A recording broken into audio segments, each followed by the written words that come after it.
Bom dia, boa tarde, boa noite, aqui é a Camila Abdo, do Vista Pátria, e hoje eu estou com o Diego Garcia. O Diego Garcia é a nova sensação do Twitter, é o moço que dá umas respostas que deixa o resto sem resposta e ele acaba com toda a brincadeira.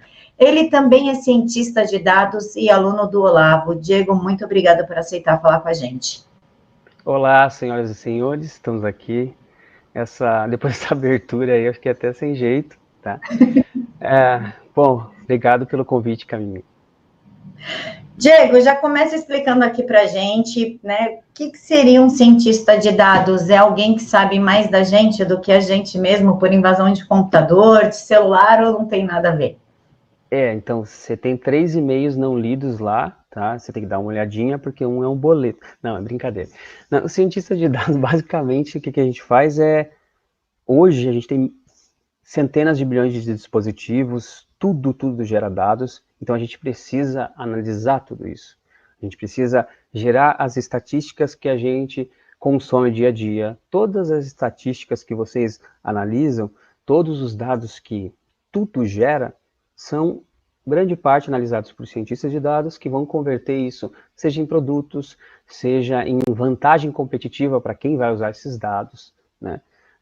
Para as empresas serem mais competitivas, para a gente ter melhores resultados, fazer o mundo gira em torno dos dados hoje. Então, a minha profissão é analisar tudo que é coletado para poder desenvolver produtos, serviços, fazer outras coisas também e se divertir na internet, né, que é o que a gente mais faz no Twitter.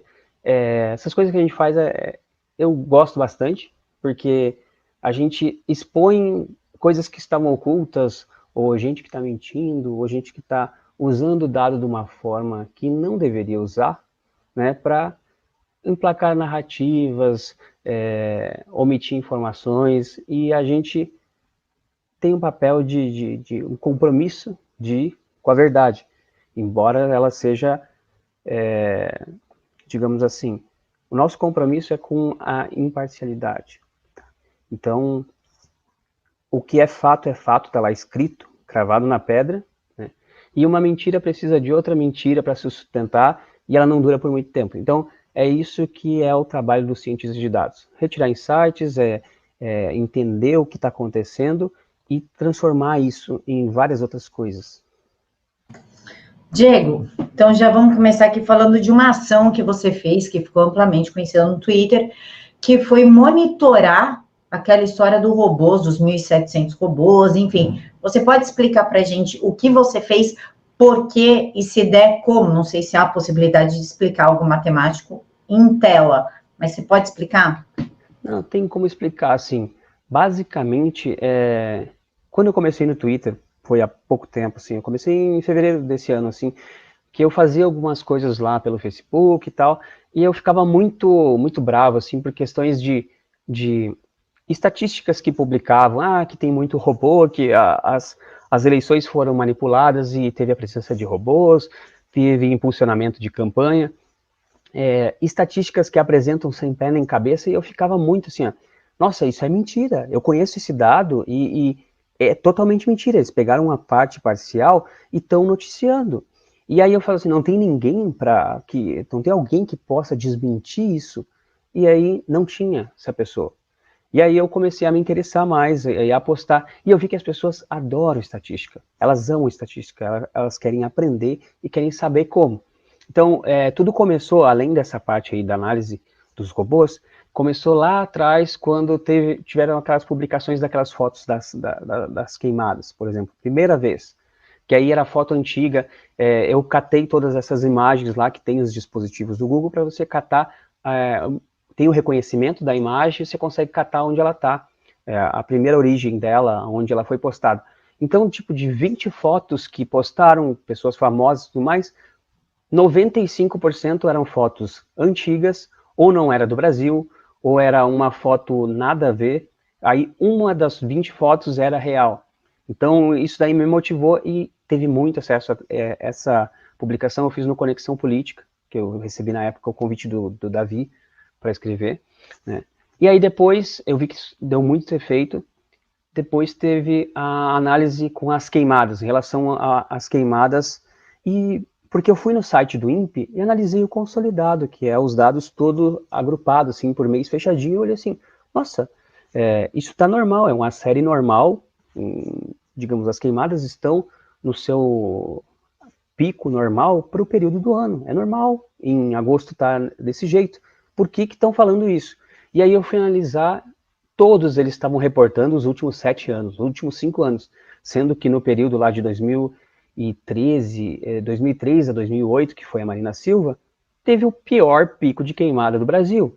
E ninguém estava falando disso. Aí eu fui lá, tive o trabalho de entrar em contato com o INPE, eles me responderam, eu tive acesso às bases de dados, eu baixei 20 anos de dados, milhões e milhões de linhas de registros, comparar e analisar para poder chegar à conclusão de que estava normal, estava um pouquinho acima da média, e que correlacionar isso, cruzar com dados de outras fontes, eu peguei dado do INPE, peguei dado da NASA, peguei dado do INMET, que é o Instituto INMET, que é o Instituto de Meteorologia, também, porque o INPE e o INMET eles não se conversam, são áreas diferentes, e juntar esses dados para poder analisar e trazer a verdade, tá? Que a gente publicou lá no Conexão Política, foi muito legal, a gente publicou lá os 20 anos das análises de queimadas, e aí eu fui ver, nossa, em agosto está normal, dentro da média, e o pior mês foi em maio, que excedeu todos os 20 anos, e por que ninguém noticiou isso? E aí eu fui investigar e era lá em Roraima, que estava muita seca lá, né, nesse período, a pior seca dos últimos anos.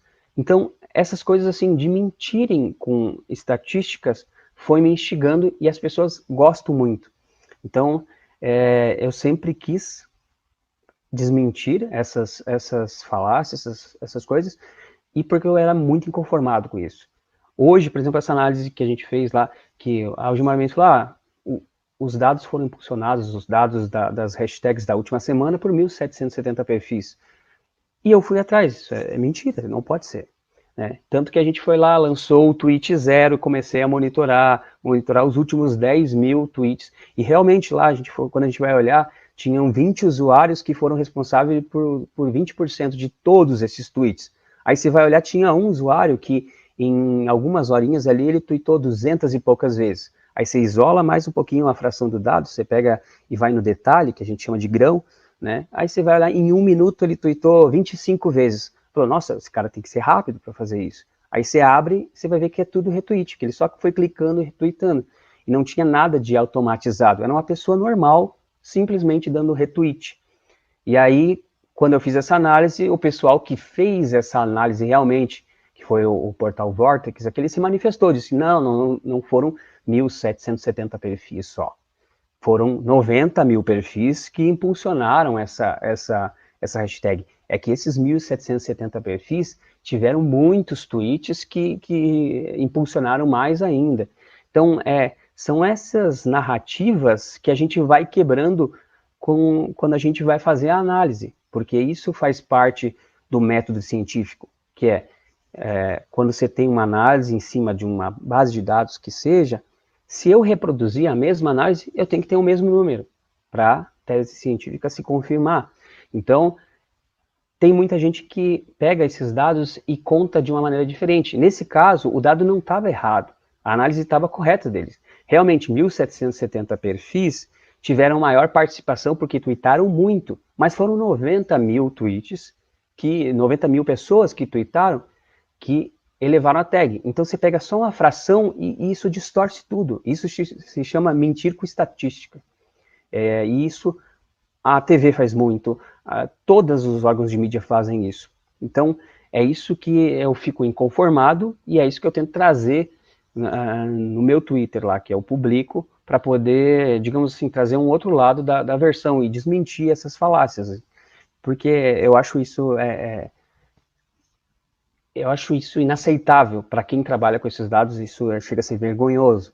Então, é por ser inconformado mesmo com todo esse cenário, e aí, com isso, eu vejo que as pessoas gostam muito de estatística. elas gostam de saber dos números, de ver proporções, então isso é muito interessante, porque para mim isso me agrega em conhecimento, porque aí eu tenho várias camadas de estudo sobre dados. Na profissão de cientista de dados, você vai aprendendo e tendo várias camadas. Você tem uma camada de estudos lá em cima de climatologia, das queimadas, de desmatamento. Aí agora você tem uma outra camada em cima do comportamento de redes sociais.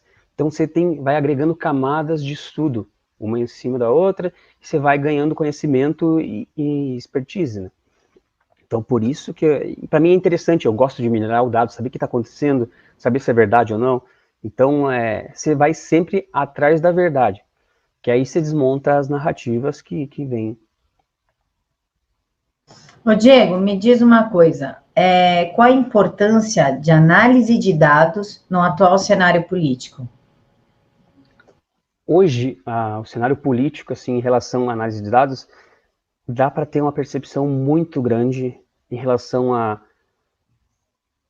Desde você fazer uma análise, por exemplo, assim, de bairro, saber quantos distritos tem uma cidade, quais os distritos que têm a maior renda per capita, qual que tem a menor renda, onde é que tem a maior desigualdade, não que desigualdade seja um problema, mas onde é que tem as pessoas com menor renda per capita, com mais crianças e maior concentração de crianças numa faixa etária, e quantas escolas tem no entorno para eu poder posicionar novas escolas.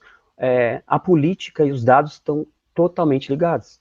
Eles são um elo que não podem se descolar. Então, quando a gente vai falar de estatística, todo tipo, é preciso...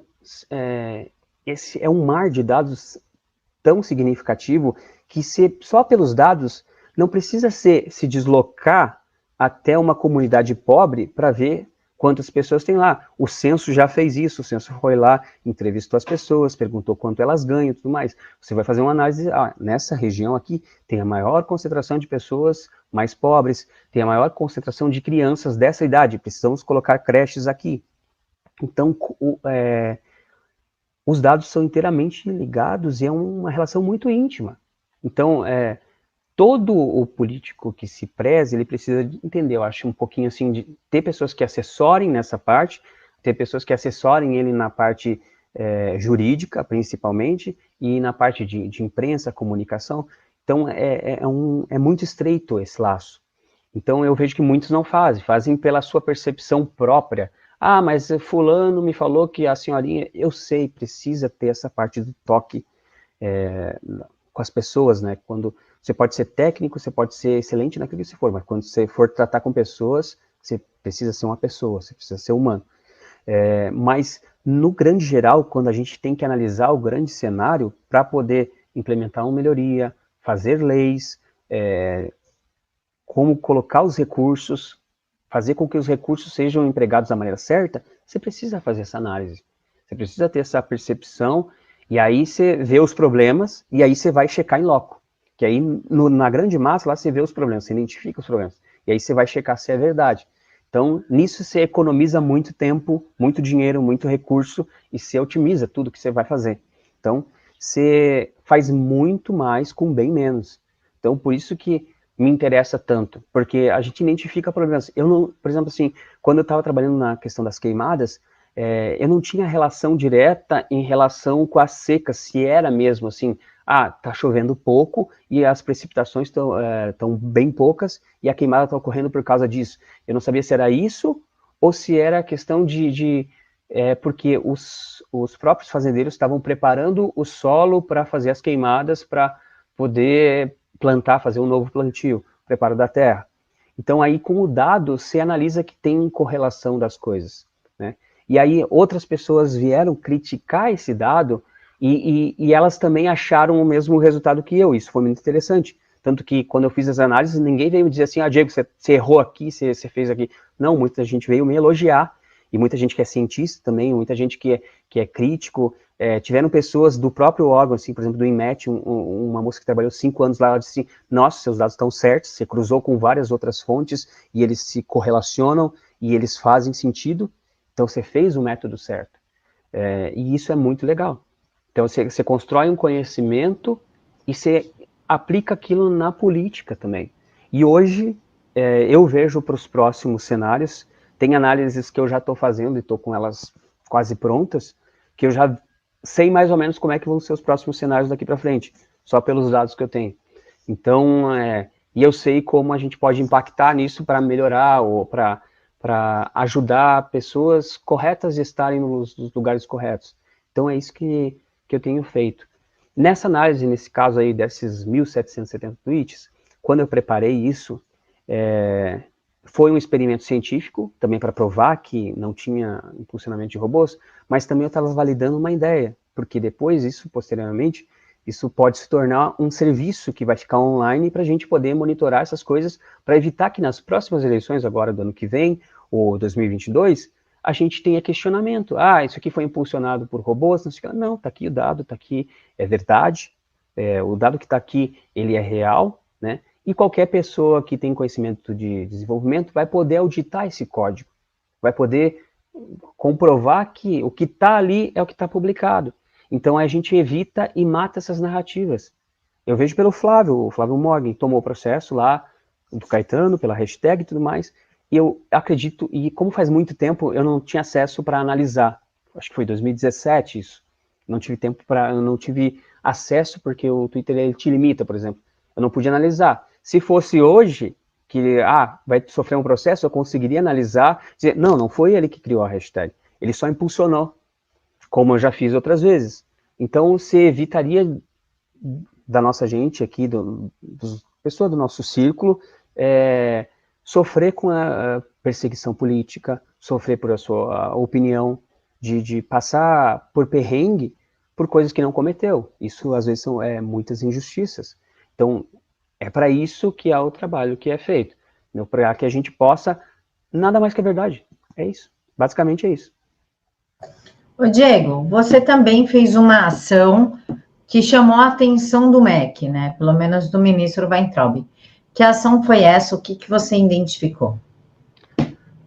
Eu sempre gostei de postar threads, assim, fazer algumas threads com estudos e tudo mais, e eu não tenho certeza se ele leu ou não, mas na época lá foi, acho que maio, coisa assim, que eu fiz uma thread sobre o estudo da curva de Heckman, que a curva de Heckman é qual é a fase da idade da criança, do indivíduo, que se você investir, você tem maior retorno para a sociedade. E aí, sei lá, se na primeira infância se investir, o retorno é altíssimo, se na segunda infância lá, ensino fundamental, o retorno ele é um pouquinho mais baixo, mas é bem mais alto. Aí o menor retorno é quando se investe no ensino médio e no ensino, na graduação, tá? No ensino superior. E aí, falei sobre isso, aí falei sobre a importância dos cursos técnicos, né? Que a questão é de ter um curso de manhã, o curso normal do ensino médio, à tarde ter o curso técnico, para que no final do ensino médio a criança já tenha uma profissão, o jovem já tenha uma profissão. E se ele não quiser seguir a carreira acadêmica, no mínimo ele sai um bom técnico, que é isso que a gente precisa hoje. Então ele já sai com uma faixa de salário melhor, ele já consegue, digamos assim, ajudar a sociedade para que a gente se desenvolva o conhecimento e o conhecimento fique dentro daquela cidade, né? Então, e aí foi muito legal, porque 10 dias depois ele deu uma entrevista para a Jovem Pan e ele falou exatamente essas coisas. Falou do ensino técnico, falou da curva de Heckman. Eu não tenho certeza se ele viu ou não na época, mas eu fiquei extremamente feliz. Falei, pode ser que tenha dado certo. Então, eu vejo que o poder que o Twitter, as redes sociais, elas nos aproximam, porque a gente está no mesmo lugar que outras pessoas. Embora uns tenham mais alcance que o outro, por questão de seguidores e tudo mais. Mas a gente vê que a gente tem o poder de atingir pessoas e atingir as pessoas certas. Então, nada em vão. Todas essas threads que a gente faz, conhecimento, é benéfico, sabe? O conhecimento que a gente traz. E eu tô sempre enchendo o saco, eu mando e-mail pro MEC, eu mando e-mail pro Weintraub, porque eu acredito que a educação é o único jeito de a gente tirar todo o país dessa miséria, né? Da gente evoluir como nação como um todo, porque muita gente, a gente foi privado, tem toda essa parte do establishment, da doutrinação nas escolas, que isso aí vai ser com o tempo. Eu não vejo que não é algo que vai acontecer agora. A gente precisa, no mínimo, 16 anos aí de governo trabalhando forte para toda a metade de uma geração ascender, essa próxima geração que vier vai vir mais forte, né, com conhecimento mesmo, para a gente melhorar, mas tudo que a gente puder fazer para se comunicar bem, para poder, cada um com o seu conhecimento, né, porque é isso que eu estava te comentando, que cada um tem contribuído. Eu vejo que, se você analisar, que nem eu te falei, tem o pessoal, por exemplo, assim, você está fazendo podcast, o Lindex, tem também o Flávio, estão fazendo um excelente trabalho, o Irã também, estão fazendo muito podcast, produzindo material. Aí a gente tem lá o Alan, o Davi, a gente tem também o pessoal da Renova Mídia, o Tarcísio, fazendo a parte de mídia independente. Aí a gente tem o Bernardo fazendo todo o estudo do Sino da Amazônia, toda essa cobertura, cada um na sua área. Tem o Chico Graziano falando lá de agropecuária, agricultura, tudo mais, toda essa parte de produção. Então, cada um na sua área está contribuindo para uma partezinha, e aí o conhecimento vai se difundindo e a gente vai ocupando espaço. Muita gente diz que a gente não está ocupando espaço, mas a gente está. Né? Se a gente for olhar na arte, lá tem o Josias, está fazendo os filmes. Então, aos pouquinhos a gente vê que cada um vai encaixando uma pecinha. Então, todo mundo tem que fazer a sua parte. Embora seja cansativo, seja custoso, e às vezes até a gente gere problemas, né? Muita gente, agora já entrando numa partezinha assim de questão de exposição na internet, como a gente sabe, agora tem um monte de gente, listinha circulando por aí, né? Nome em publicação de jornal. Isso aí às vezes causa a questão da perseguição. Eu mesmo já fui perseguido, né? Questão de, pela minha opinião política, entrar em contato com a minha empresa, tentar me denunciar para, sei lá, me afetar, para que eu perdesse o emprego. A minha sorte é que a minha empresa é uma empresa muito compreensiva, eles entendem e respeitam a liberdade de expressão de cada um, sabem interpretar as coisas, e para mim não deu problema algum. Mas eu vejo muita gente que já perdeu emprego, até o Irã já falou que já perdeu emprego por causa disso. Então, eu fui descobrir muito tarde que mostrar o rosto na internet às vezes causa problemas. Então, por isso que eu também não condeno quem tem um pseudônimo, tá, para poder expor as suas ideias, para não receber essa perseguição. Você mesmo foi afetada, né? Eu achei um absurdo isso, de não poder ter a sua liberdade de expressão estando lotada num gabinete.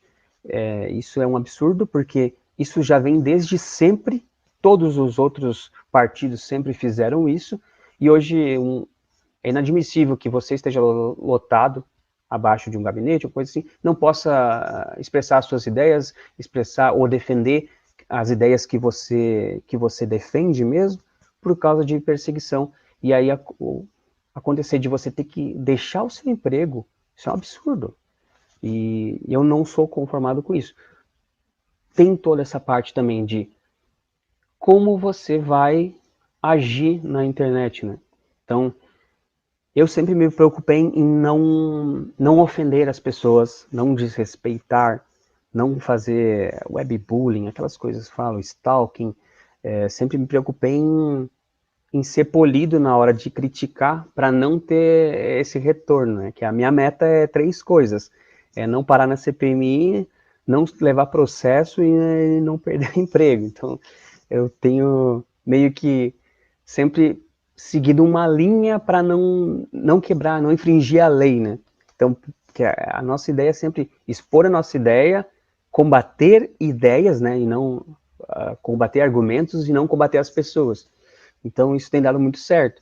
E cada um tem feito a sua partezinha, e a gente está melhorando. Embora o pessoal às vezes, a gente é bagunçado, a direita é uma direita bagunçada, eu acho que não, a gente está se organizando porque a gente está estreando no poder. No poder que eu digo, estreando nessa parte do conservadorismo, a questão da economia liberal. Então, para a gente, estamos nos adaptando, acredito. E tá cada uma pecinha se encaixando na outra. Então a gente vai levar um tempinho ainda, acredito que mais 1 ano ou 2, para estar todo mundo organizado, a poeira baixar, porque esse foi um ano conturbadíssimo, assim, a gente desgaste em cima de desgaste. Eu não faço parte do governo, mas eu me sinto parte do nosso movimento, que é para a gente melhorar as coisas. A gente quer ver um país melhor, a gente quer deixar um país melhor para os nossos filhos, para os nossos netos, e cada um está fazendo uma partezinha, né? Ô, Diego, usando a estatística, qual a probabilidade que você faz análise de cenário? Qual a probabilidade, tendo em vista a situação de hoje, uma reeleição do Bolsonaro? Fazendo esse negócio de análise de dados. Muita coisa que falo, assim, é questão de que muita gente não deixou de apoiar.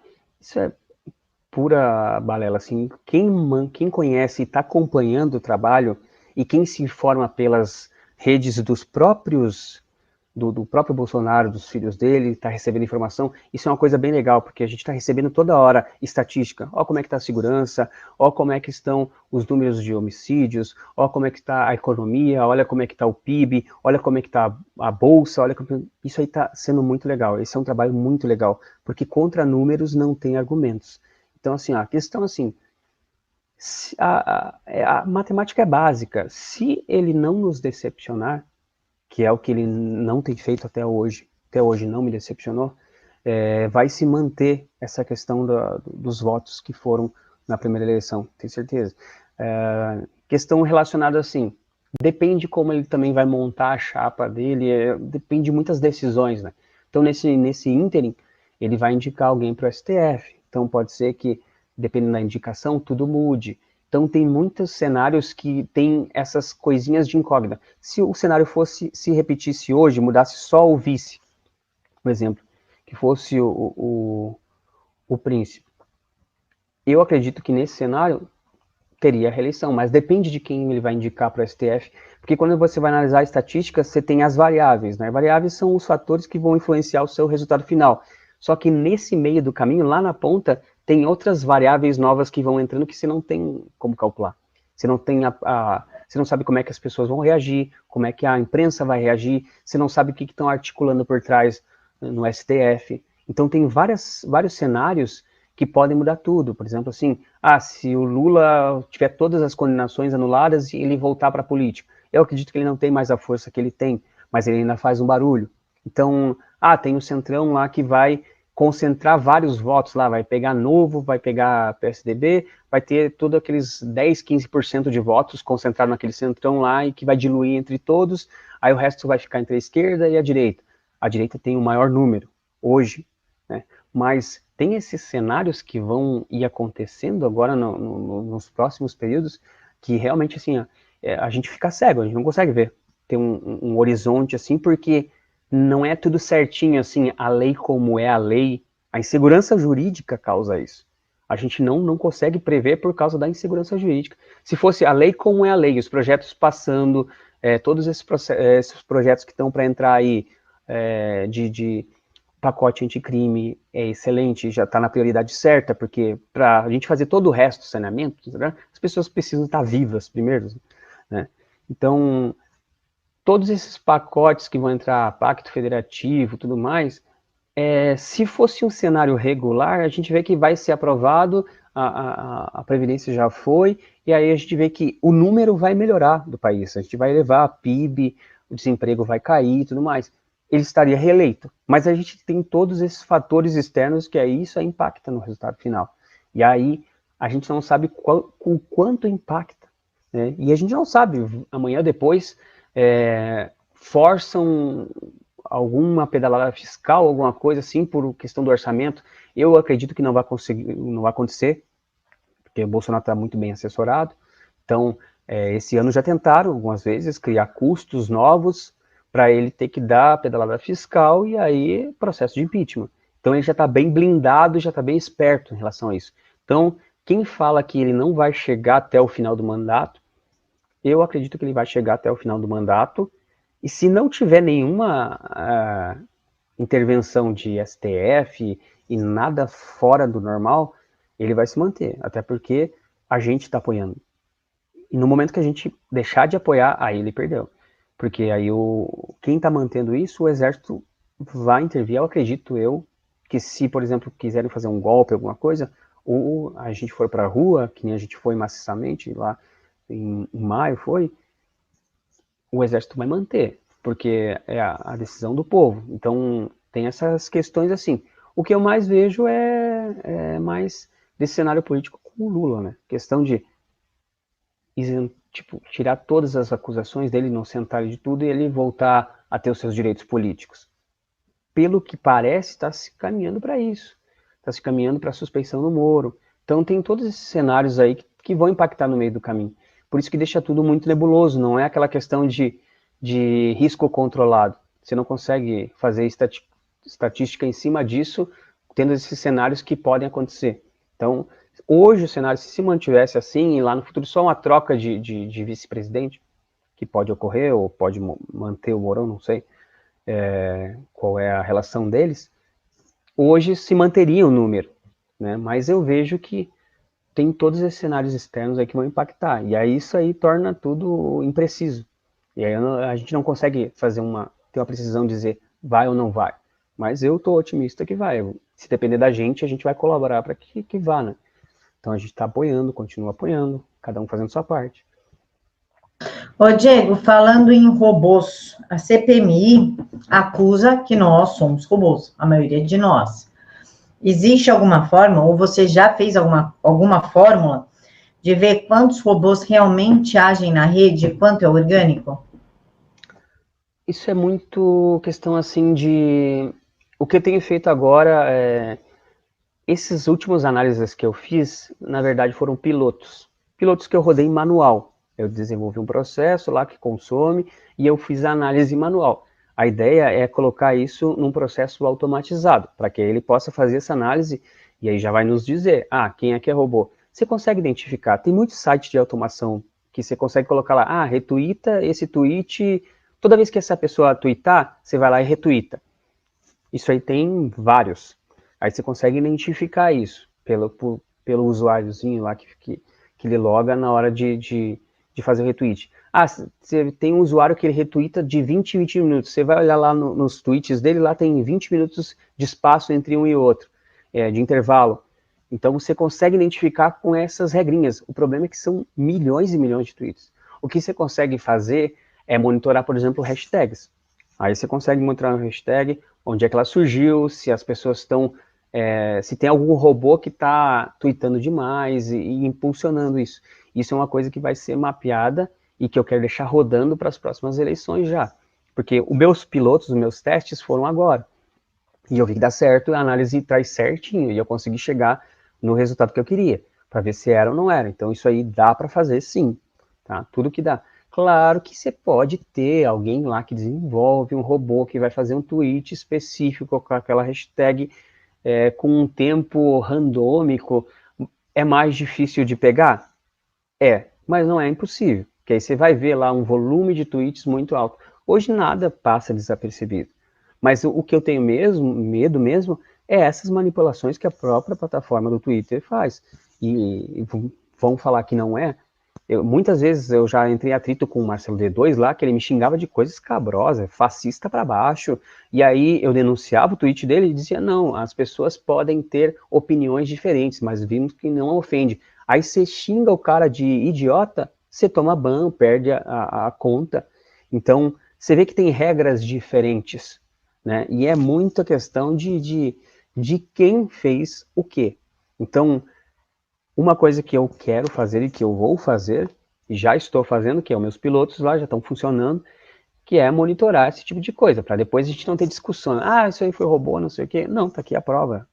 Foram analisados os 10 mil tweets dessa hashtag e aqui tá as evidências. Você quer ver esse usuário aqui? Pode olhar. Então é isso que eu quero fazer, porque a gente consegue, digamos, blindar o nosso lado e dessas narrativas, porque tudo que tem acesso à tecnologia precisa também. E um outro ponto, para a gente fazer isso, precisa de um conhecimento técnico alto ou de alguma empresa que pague para fazer isso, para impulsionar, para fazer o robô. Para impulsionar, eu já vi que tem muitas empresas agora que estão se comprometendo a não fazer em funcionamento de conteúdo político. Acho que é o Facebook, o WhatsApp e o Google. Não sei como é que vai ser ainda. Eles prometeram colaborar. Então, acho que está muito aberto a esse ponto. Mas dá para identificar quem é robô, quem não é. Eu já identifiquei alguns que me seguem. Tem um que me segue, que, por exemplo, assim, que eu tuitei, ele já retuita. Eu já sei quem é, entendeu? Porque eu analiso os meus próprios tweets para saber quem tá fazendo essas coisas. Mas é, tipo assim, ele só é um robô que só faz um retweet. E retuita algumas pessoas. Mas do lado por exemplo assim, da esquerda, também tem pessoas que vão lá, é uma aplicaçãozinha fácil, que é um site na web, você vai lá, toda vez que essa pessoa tweetar, você vai lá e retuita. Mas esse cara tem 2 seguidores. Então, tipo, ele nem pesa na questão de impactar em alguma coisa. Até porque o retweet não pesa na hora de fazer uma hashtag subir. Tem um monte de regrinhas que, você não pode colocar só a hashtag num tweet, porque senão ela não pesa tanto na hora de fazer a tag subir. Então tem todas essas regrinhas por trás que, não, às vezes, o impacto é zero. E aí tem toda essa narrativa e toda essa falácia por trás, porque é mais fácil sustentar, porque não tem ninguém que desminta. Então, o que eu estou fazendo é simplesmente desmentir, mostrar, e vou deixar os dados abertos lá, e quem quiser analisar, analisa. É essa a questão. Então, é isso que a gente tem que fazer, eu acho, para poder cada um contribuir com a sua parte, né? Eu sempre falo isso, porque no que eu posso contribuir, eu vou contribuir, para a gente poder fazer o que a gente quer, poder tirar o país da lama de uma vez por todas, que a gente não aguenta mais. Então a gente quer que se perpetue, não é, a gente quer a alternância do poder sadia, mas a gente precisa recuperar o país primeiro, né? Senão a gente não vai fazer nada mais expressivo para que a gente possa, digamos, salvar mesmo o país, né? Então, Diego, esses testes que você fez, eles já apresentaram algum resultado que contradiga o outro lado, que contradiga a esquerda, os isentões? Você já apresentou alguma coisa? Sim, eu já fiz análise 2 vezes. Uma vez a Globo falou que uma hashtag, acho que foi em relação ao Eduardo Bolsonaro, que era para a questão acho que era da embaixada, né? Eduardo Bolsonaro, embaixador. Aí disseram que era robô. Eu fiz uma análise em cima dos dados e não era uma mulher, uma senhora, que também retuitava pra caramba. Nesse caso também, além de analisar, eu combinei com o pessoal e a gente subiu a hashtag 0, que não tinha nenhum tweet sobre aquela hashtag. A gente subiu a hashtag 0. Eu analisei os 10 mil primeiros tweets que foi necessário para colocar lá em primeiro. E dentro desses 10 mil, a gente chegou lá naquele detalhe, que foi o quê? Analisar toda aquela thread. Passou 29 minutos, já tem 1000 tweets. Aí a gente foi descendo.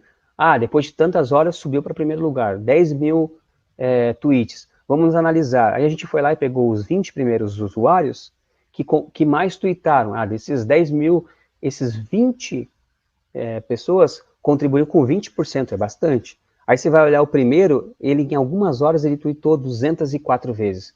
Aí você vai abrir mais o dado ainda, você vai descendo níveis, aí vamos ver o que ele está fazendo. Aí teve um minuto específico lá que ele tweetou 25 vezes. Opa, em 1 minuto, 25 vezes.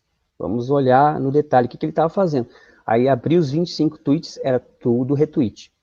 E aí foi olhar o intervalo entre um e outro. Era tudo irregular. 1 segundo, 3 segundos, 4 segundos, 1 segundo. Que basicamente o que ele fez? Clicou na hashtag e saiu retweetando. E aí isso deu um volume alto. Aí eu fui olhar, era uma pessoa de verdade. Então, nisso você consegue comprovar pelo comportamento, só que você tem que descer no nível que a gente chama de grão, né? No grão do dado, no menor grão possível. Você olha no nível macro, assim, por cima, né? Você vê o que está destoando, e aí você vai descendo níveis até chegar lá embaixo. E aí a gente consegue explorar aquele monte de dados e ver, não, realmente é uma pessoa, tá? E aí teve aquela chamada lá do Gilmar Mendes, que ele falou, 1.770 perfis que impulsionaram a hashtag, são robôs? São robôs.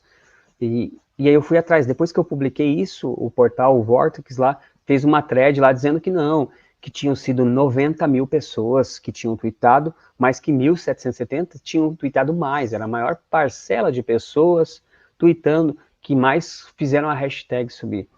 Então, você pega e mente com estatística. O dado não está errado. Você só está mentindo, você está pegando uma parcela do dado e divulgando. Se alguém for checar, que nem eu fui, realmente, 1.770 e poucas pessoas foram a maior fatia de pessoas que fizeram mais tweets. Mas aí você tem lá as outras 89 mil pessoas que estavam tweetando também, que fizeram esse subir. E você não divulga isso. Isso é mentir com estatística. Então eu fico muito revoltado com isso. Então por isso que eu vou atrás para analisar, porque isso é inaceitável. Assim, para quem trabalha com isso, para quem lida com isso, é inaceitável. Ô, Diego, vamos falar um pouquinho agora do aborto.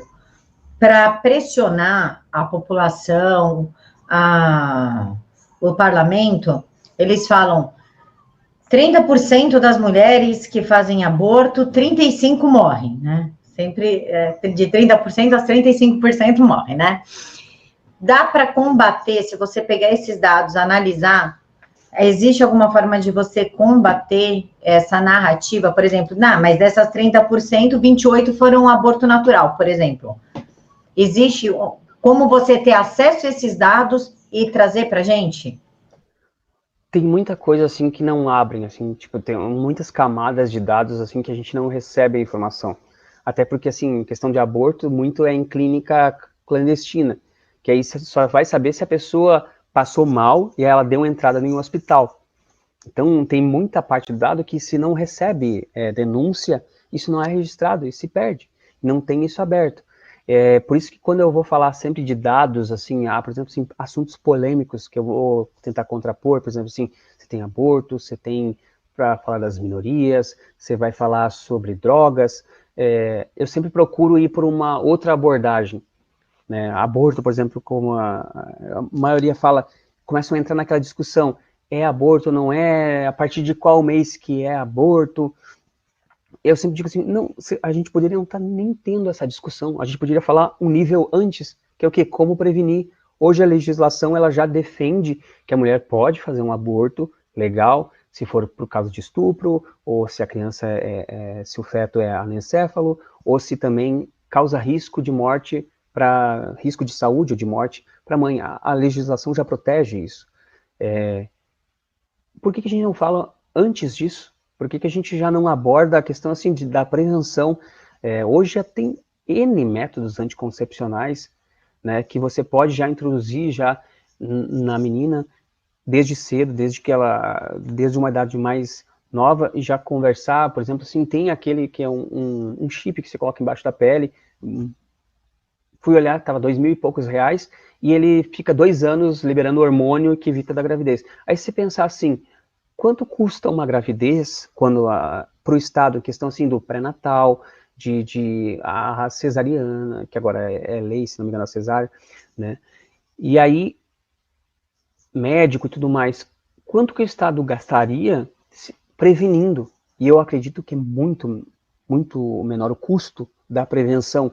Então, e aí você não entra nem naquela discussão religiosa de quando é uma vida e quando não é. Você evita de subir para esse assunto, e aí você evita toda essa discussão em torno disso, e polêmica, e meu corpo, minhas regras, essas questões assim, que você podia evitar agindo antes disso.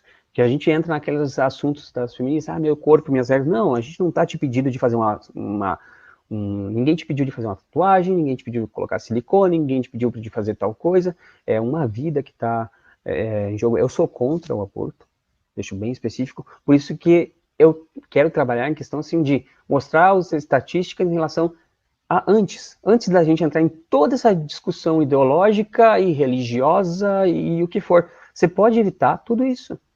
E hoje é inadmissível, com a quantidade de recursos que a gente tem, se a gente falasse de 50 anos atrás, aí já é diferente. Mas hoje é inadmissível. Eu falando como homem, questão da mulher, aí já é um outro ponto diferente. Estou falando da minha visão sobre. Aí a visão do aborto, questão de. Isso aí já é mais das mulheres. Mas faz todo sentido, lógico, trabalhar antes, para evitar uma gravidez. Que não é que muitas acham que é um problema, né? Não é um problema. Mas a questão é a gravidez indesejada. Vamos trabalhar antes para evitar. Basicamente, a gente poupa toda uma discussão, legislação, coisas que quebram direitos das pessoas, tiram direitos, ou colocam direitos, ou dividem a população, e a gente faz toda uma nuvem de problemas, sendo que podia ter resolvido lá embaixo, antes de chegar nessa discussão. Então, eu sempre vou pelo lado lógico antes, né? Diego, estatisticamente falando, se houver a prevenção, uma ação preventiva mais do que já tem, porque ação preventiva até tem, mas eles falam muito da pílula e da camisinha. A gente não se fala muito do DIU, do implante. Se houver a prevenção, estatisticamente falando, eu sei que você vai dar uma previsão, que não é um dado certo, porque você não fez a análise. Qual a probabilidade de diminuir a gravidez na adolescência e, portanto, os gastos públicos com essa garota? Hoje não posso precisar ainda, porque eu não fiz essa camada de estudo para saber quais as proporções que você tem, né? Que você precisa saber quantas mulheres fazem aborto, quantas é bem-sucedido, né? No caso que a mulher permanece viva, quantas ocorre o problema, e aí tem a outra fatia de dados, que é o quê? Das mulheres que foram entrevistadas, quantas usam preservativo e tudo mais, até porque o que a mídia divulga de estatística, às vezes não é bem feita. Um exemplo, um tempo atrás, eu li uma estatística sobre o uso de preservativo, tá? Que aí era do Drauzio Varela, falou assim, 40% dos jovens entre 14 e 25 anos não usam preservativos. A amostragem foi de 1.700 e tantas pessoas. Eu falei, nossa, interessante, 40% de 1.700 e pouco. Mas aí eu fui procurar dentro da reportagem e não dizia assim, entre 14 e 25 anos. Beleza, então quer dizer que 60% usam preservativo. Ok. Mas desses 40%, como é que está a distribuição dentro dessa faixa de idade? De 14 a 25 anos. Tem mais gente de 14, tem mais gente de 23 a 25. Como é que está essa distribuição? Não tinha essa informação, foi omitida. Não perguntaram também, nessa faixa de idade, tinha um relacionamento com um parceiro fixo ou não? Você vai concordar comigo, tipo assim, uma pessoa tem 24 anos, tem um namorado fixo e tudo mais, os dois, por exemplo, fizeram exames e não usam preservativo, né? E aí você aparece com uma camisinha, você vai acontecer o quê? Você vai tomar um tiro da sua mulher. Mas tem essa questão, assim, que essas informações são omitidas. Então, a gente tem que ir na fonte para pesquisar. Então, aí você tem que fazer uma imersão, trazer todos esses dados, estratificar certinho, para poder fazer essa correlação dos números e chegar nessa proporção. Hoje, para essa parte de abortos e tudo mais, eu não cheguei nessa camada de dados. Eu estou fazendo um estudo agora, levantando dados para poder chegar nessas análises, para poder fazer a correlação. Se nós fizermos a prevenção, nós conseguimos reduzir tanto por cento das mortes por aborto, nós podemos evitar tantas gravidez indesejada, né? Então, essa questão que a gente precisa fazer uma imersão nisso. E às vezes a gente não tem esse dado, não tem acesso a muita coisa. Tem muita coisa que a gente tem que ficar garimpando em vários lugares, porque a gente tem a lei do acesso à informação, isso é aberto, muita coisa, mas cada lugar tem um formato, a gente tem que ficar garimpando em vários lugares, fazendo várias junções para poder bater esse dado e fazer ele dar certo, porque tem muita coisa, o universo é muito grande. Então, nessa camada, assim, eu não consigo precisar, porque você precisa imergir nela, né, para poder trazer esse percentual. Diego, esse ato de esconder dados, faixa etária, parceiro fixo, parceiro não fixo, enfim, é uma forma de manipular os dados para a opinião pública? Sim, às vezes é para fazer um impacto psicológico nas pessoas, né? A gente chama de mentir com estatística. E isso ocorre geralmente quando você quer mostrar um cenário que você quer. Um exemplo das queimadas lá, eles estavam mostrando os últimos 7 anos. A maioria deles mostrava os últimos 7 anos, sendo que o maior impacto lá era 2013 e 2008, foi o recorde de queimada, foi lá em cima, e não mostrava, eles omitiam essa informação para poder parecer, é para encaixar na narrativa. Tá? Quando você mostra o dado, por exemplo, assim, principalmente de queimadas lá, que você tem uma análise histórica, você tem que pegar um período muito grande e abrir ele inteiro, abrir todas as variáveis e mostrar todo o cenário. Senão você está falando de besteira. Quando a gente fala de clima, essas coisas, a gente precisa de um período maior para poder analisar. Então, quando você pega e fraciona isso, é para, por exemplo, assim, quero mostrar um relatório para a minha empresa, por exemplo, assim, quero mostrar só o cenário bom para eu não ter problemas com o meu chefe, coisa e tal. Não, você tem que mostrar os dados bons e você tem que mostrar os dados ruins. Os dados ruins vão gerar ações para correção, para você melhorar e resolver os problemas. Porque se está tudo certo, apaga a luz e vamos embora. É basicamente isso, né? Para que nós estamos aqui se está tudo certo? Os dados estão maravilhosos, está tudo certinho, a estatística está boa. Não, você tem que ter o cenário real, tem que ter o dado que está ok e o que está ruim, que o que está ruim é onde você vai aplicar, vai investir melhor. Você vai pegar os recursos e vai investir onde está ruim para melhorar. Basicamente é isso. Então, quando você faz isso, você está, para mim, cometer meio que um estelionato, comparável a um crime, entendeu? De você estar omitindo parte da informação realmente de um cenário que você podia ter ele já exposto para dizer, olha, as melhorias têm que ser aplicadas aqui. Aqui está ok, deixa como está, mantém, e vamos trabalhar para melhorar isso. Ou eles usam para implantar narrativas. Então, para mim, isso é muito revoltante. Para quem trabalha com dados e quem realmente é sério, ele sempre vai trazer, esse aqui é o cenário positivo, esse aqui é o cenário negativo, isso aqui tem que melhorar. Então, para quem faz esse tipo de trabalho, isso é uma premissa básica. E sempre, tudo que eu fizer, se outra pessoa com o mesmo conhecimento que eu analisar, ela vai conseguir reproduzir e ter o mesmo resultado que eu. Isso é o método científico, né? Do teste, da prova. Né? Então, para mim, hoje isso é muito grave. E realmente, assim, eu não aceito, fico revoltado, por isso que eu faço essas análises para poder desmentir ou para poder confirmar, porque às vezes pode estar certo, sim. E não há problema nenhum. Quando está certo, eu fico feliz, né? Diego, sobre drogas agora. Estatisticamente falando, se liberar, aumenta, diminui a violência, ou não tem nada a ver, ou piora?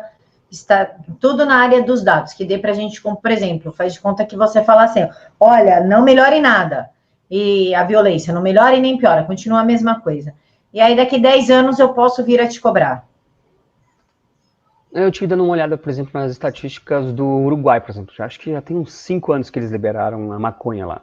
E aí o governo do Uruguai disse que eles estimam, não me lembro se era 40 milhões ou 40 bilhões, uma coisa assim, em relação às drogas, mas que 10 milhões ou bilhões, não me lembro se era bilhões ou bilhões, era legal. Os outros 30 milhões ou bilhões era ilegal. Ou seja, 25% da maconha consumida era legal, 75% era ilegal. Aí se pergunta assim, a gente vai entrar naquela discussão, né, que aí tem aquele discurso de quem, a gente podia gerar impostos, não sei o que lá, bababá, não sei o que, mas aí você precisa que o governo faça o controle da produção, da distribuição, da comercialização, do consumo. Como é que o governo vai fazer isso? O governo não tem como fazer isso, não tem eficiência para fazer isso. Mas vai gerar impostos, não sei o quê, blá, blá, blá. Aí começam a entrar naquela seara, né? Não, mas abre para iniciativa privada. Aí fala assim, quem que conhece o mercado da maconha? Quem que sabe os meios de distribuir a maconha? Quem que conhece como comercializar a maconha? Os próprios empresários da maconha. Aí eles vão ter um CNPJ para fazer, para ter a venda legal e a ilegal. Eles faturam 2 vezes, coroar todo o tráfico, todos esses anos de matança e tudo mais. Então a gente tem esse cenário, vamos lá, país é retrógrado. Não, eu vou antes disso. A minha briga é para continuar essa guerra que está, que é o quê? Até o ponto de erradicar as drogas. Se você tem uma substância que a Anvisa, ou o Ministério da Saúde, ou qualquer órgão que for, eles proíbem, ela some do mercado, ela para de ser produzida. E aí ninguém mais consome. A mesma coisa é as drogas. Você vai numa camada antes de entrar nessa discussão, que é o quê? Vou extinguir um componente químico, uma substância química de todo o Brasil. E aí você não tem mais viciado, você não tem mais comércio, você não tem mais tráfico, entendeu? Você vai antes de toda essa camada de discussão de se vai gerar imposto, não sei o que lá é retrógrado, não sei o que. Não, você tem que extinguir a substância química. Quando você chegar nesse nível, você não tem mais essa conversa em cima. Você não tem mais pessoas viciadas, você não tem mais dependente químico, as pessoas não vão ter acesso, só que tiver acesso é só se for muito rico, e aí você coloca em cima disso penas mais pesadas para poder penalizar quem não cumprir as regras. Então, é esse o meu pensamento. Eu sempre vou numa camada antes da discussão central, que é como você matar. Porque eu acredito que tudo que é feito fora da causa raiz do problema é dinheiro mal investido. É perda de tempo, é contraproducente. Então, tudo que você vai na raiz, você mata na raiz, não vinga o resto. Então, você evita toda essa discussão, toda essa polêmica, toda essa questão pública, você melhora a saúde pública. Então, eu sempre sou a favor de agir na raiz, seja de tudo, antes de começar a grande discussão. Então, é uma questão mais lógica, mas faz todo sentido. E a gente tem visto isso agora, acho que bateu 70%, 66%, uma coisa assim, de apreensão de cocaína, a mais do que ano passado.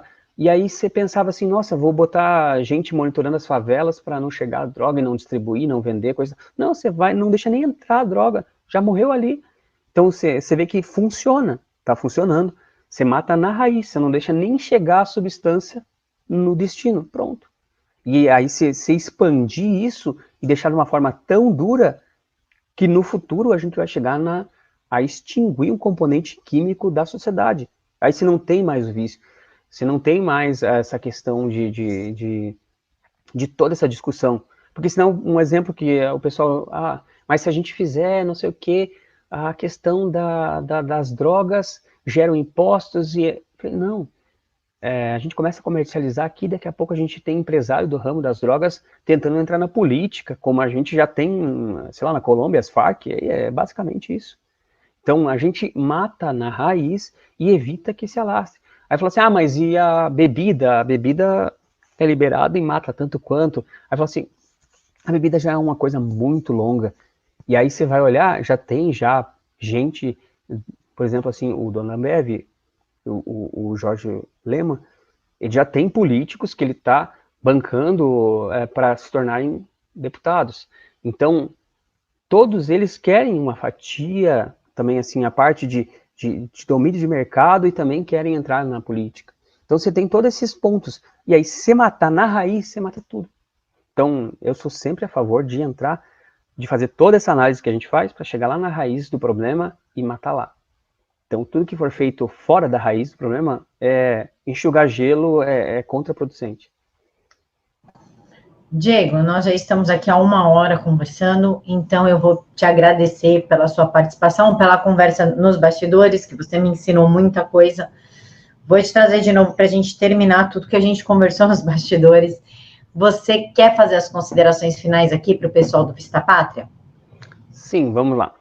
Bom, cada pessoa de vocês, cada um de nós tem um dom, tem uma coisa que faz bem, e que cada um tem um compromisso de atuar, de fazer a sua partezinha e não deixar sempre para o outro. Porque você sabe, né, que quem não gosta de política, né, a punição é ser governado por quem gosta. Então, cada um de nós está fazendo essa partezinha que é preencher lacunas na sociedade, para cada um com o seu dom, com o seu conhecimento, com aquilo que gosta de fazer, vai preenchendo esses espaços e a gente vai conquistando e trazendo o país para o patamar que a gente quer. Então, depende da gente, não adianta a gente só jogar a responsabilidade em quem está lá em cima. Cada um de nós tem o poder de fazer isso e a gente tem feito. A gente mudou o destino do país em questão de 1 ano. Então, agora que a gente está vendo essa força que a gente tem e está trabalhando em cima, e continuar lutando também. Uma coisa muito importante é pela liberdade de expressão e pela liberdade da internet, senão a gente não ia conquistar metade do que a gente fez até hoje. Então, o meu recado para todo mundo é: continue o que a gente está fazendo, que está indo dando certo, e a gente continuar trabalhando para que o governo faça as coisas corretas, a gente ser enfático e cobrar quando precisar, e apoiar e blindar de mentiras, e cada um fazendo a sua parte, a gente está indo fazendo um país novo. E lá na frente a gente vai ver o impacto do que a gente fez. Daqui 20 anos a gente vai ter uma noção disso. Então é esse o meu recado. Pessoal, muito obrigada por ter nos acompanhado até aqui. As redes sociais do Diego estão aqui na caixa de informação. O canal tem Apoia-se, então, por favor, apoie, tá bom? Que Deus abençoe a todos, fiquem todos com Deus e até mais.